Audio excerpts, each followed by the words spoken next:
श्री असाउद्दीन ओवैसी जी। शुक्रिया मोहतरम चेयरमैन साहब, आपने मुझे बोलने का मौका दिया।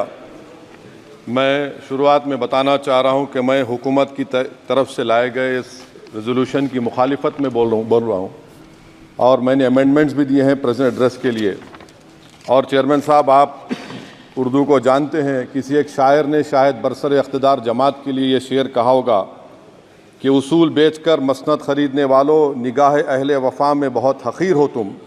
वतन का पास तुम्हें था ना होगा कभी कि अपने हिर्स के बंदे हो, बेज़मीर हो तुम। इज़्ज़त नफ्स किसी शख्स की महफूज नहीं, अब तो अपने ही निगहबानों से डर लगता है। डंके की चोट पे जालिम को बुरा कहता हूँ, मुझे सूली से न जिंदानों से डर लगता है। मोहतरम चेयरमैन साहब, मैं आज इन लोगों की तरफ से बोल रहा हूँ जो दिखते तो हैं, जिनके बारे में बात तो होती है मगर उनकी कोई नहीं सुनता। मैं उनके बारे में बोल रहा हूँ जिनके बारे में वज़ीर आज़म मोदी ने कहा था कि घुसपैठी है। मैं उन बेटियों और माओं के बारे में कह रहा हूँ जिनके बारे में मोदी ने कहा कि ज़्यादा बच्चे पैदा करते। मैं उन मासूम नौजवानों के बारे में कह रहा हूँ जिनको मॉब लिंचिंग के ज़रिए मारा जा रहा है। मैं उन बेज़ुबान माँ और बाप के बारे में बोल रहा हूँ जिनकी औलाद आज इस हुकूमत के गलत क़ानून के चक्कर में जेलों में सड़ रहे हैं। सर, मैं दस्तूर जब इस ऐवान में बन रहा था, संविधान बन रहा था, तो उस वक्त अलहदा वोटर लिस्ट और इंतखाबी रिजर्वेशन की बात आई तो उस वक्त के हमारे फाउंडिंग फादर्स ने, हमारे बुज़ुर्गों ने, दोनों समुदाय के हिंदू और मुसलमानों ने फ़ैसला किया कि हम इस पर राज़ी नहीं होंगे। बल्कि उन्होंने क्या कहा था हमारे फाउंडिंग फादर्स ने, उन्होंने मुखालिफत की थी अलहदा वोटर लिस्ट की और इंतखाबी रिजर्वेशन की। उन्होंने कहा था, I quote sir, it is the duty of majority community to ensure that minorities are elected in the representative numbers. BJP मुसलमानों की नफरत पर जीतती है और मुसलमानों के नाम निहाद मसीहा मुसलमानों के 90% ज़्यादा वोट हासिल करते हैं, मगर फिर भी इस ऐवान के दरवाजे नहीं खुलते मुसलमानों के लिए और सिर्फ 4% मुसलमान जीत कर आते हैं। सर, संविधान सिर्फ एक किताब नहीं है जिसे चूमा जाए, संविधान एक किताब नहीं है जिसे दिखाया जाए, संविधान एक सिंबल भी है, मगर संविधान एक हमारे बुजुर्गों के ख्वाबों की किताब है।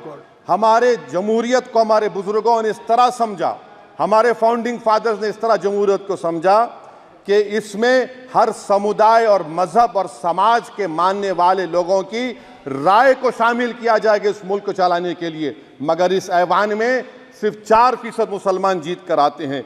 मैं संविधान से जो मोहब्बत के दावे करते हैं उनसे कहूँगा कि कभी उठाकर पढ़ो कॉन्स्टिट्यूंट असेंबली डिबेट्स में कि नेहरू ने, HC मुखर्जी ने, सरदार हुकुम सिंह ने माइनॉरिटीज़ के बारे में क्या कहा था।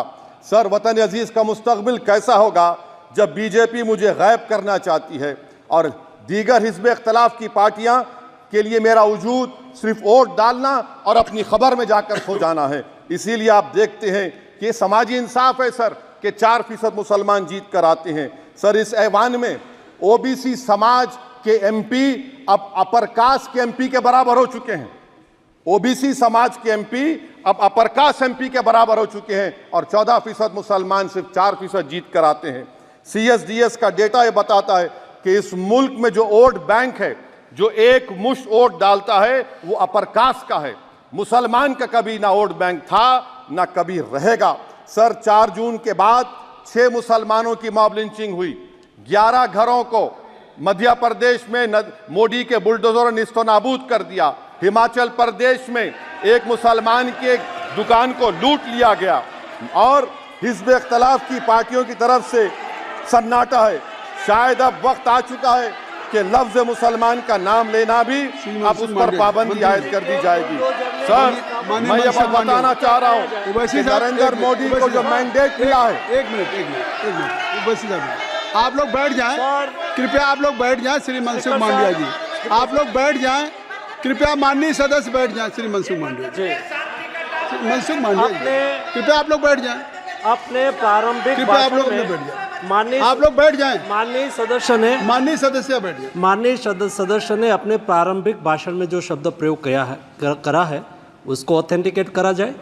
और अभी उन्होंने उल्लेख करा कि मोदी के बुलडोजर ने वहाँ मॉब लिंचिंग करा है उसको भी ऑथेंटिकेट करा जाए। निश्चित तौर से इसको ठीक है ठीक है ठीक है ठीक है ठीक है। उवैसी साहब जब भी कोई बात नहीं सर, आप चेयर पर बैठे हैं जी, इसलिए आप मंत्री जी को पेट में दर्द हुआ, माशाल्लाह, शुक्रिया उनका। नहीं, तो सर मैं ये बोल मंत्री की रहा था, जवाबदेही है ये अरे ये नहीं, मंत्री इससे की बुरी बात क्या है? पेट में दर्द हो सकता है, वो दर्द ये सब ठीक अच्छा है। दर्द हुआ, चलिए दर्द हुआ, दिल का दर्द हुआ।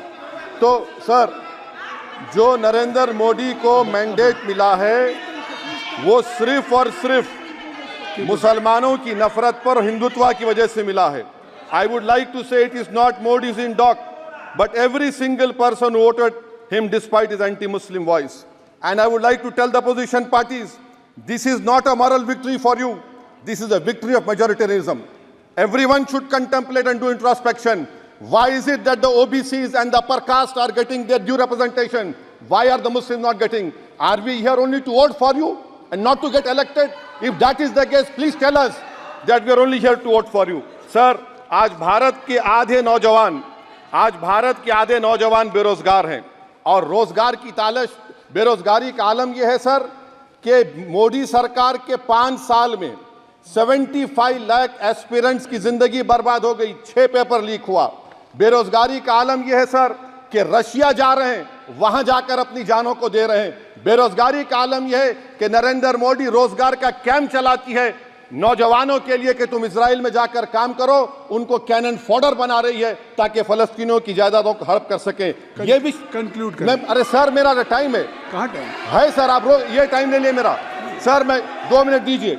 ये विश्वगुरु की पॉलिसी है, इजराइल को 27 टन हथियार जा रहा है। 9 मिलियन भारत के लोग गल्फ में काम करते हैं, क्या असर पड़ेगा?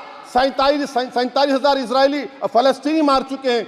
क्या है हमारी पॉलिसी सर? क्यों हथियार दे रहे हैं सर? नस्लकशी हो रही है। सदर जमहूरिया के खुतबे में राष्ट्रपति के सर, मैं उसी पे बोल रहा हूं सर, उसमें लिखा हुआ है फॉरेन पॉलिसी के ऊपर, आप पैराग्राफ नंबर 25 देख लीजिए। सदर जमहूरिया में सैचुरेशन अप्रोच है। क्यों नहीं मोदी सरकार माइनॉरिटीज को तीनों स्कॉलरशिप को डिमांड करती है सर, उसका आपने बजट कम कर दिया। सर बनारस का बुनकर 18 महीने से मंडी का शिकार है, सूरत और बेंगलुरु जा रहा है। सर आखिरी बात कंक्लूड कर रहा हूं, आखिरी बात सर, पनून केस में निखिल गुप्ता, मोदी ने कहा था कि हम घर में घुसकर मारा, तो निखिल गुप्ता को किसने ऑर्डर दिया था पनून को मारने का? अगर नहीं दिया तो उसको बचाइए, और अगर दिया नहीं तो फिर उस पर पीएमएलए क्यों नहीं लगाकर? सर समाप्त करो, कमेटी बनाई आपने, उसका क्या हुआ? सर हम एससीओ को नहीं जा रहे। सर मैं आपको बता रहा हूं कि मैं अपनी इस तकरीर को टीपू सुल्तान की नजर, सुनिए सर, अब हो गया खत्म कर रहा हूं सर, मैं अपनी तकरीर को टीपू सुल्तान के नजर कर रहा हूं। ये टीपू सुल्तान की फोटो है, क्या आप इससे भी नफरत करेंगे? सर ये संविधान में टीपू सुल्तान की फोटो है जिस पर वल्लभ भाई पटेल ने साइन किया, श्यामा प्रसाद मुखर्जी ने साइन किया। ये आपकी नफरत है सर। आखिर में मैं अपनी बात को खत्म कर रहा हूं इस शेर पर कि क्या दिन दिखा रही है सियासत की धूप छांव, जो कल सपूत थे वो कपूतों में आ गए, थे इस कदर अजीम के पैरों में ताज थे, इतने हुए जलील के जूतों में आ गए। बहुत बहुत शुक्रिया।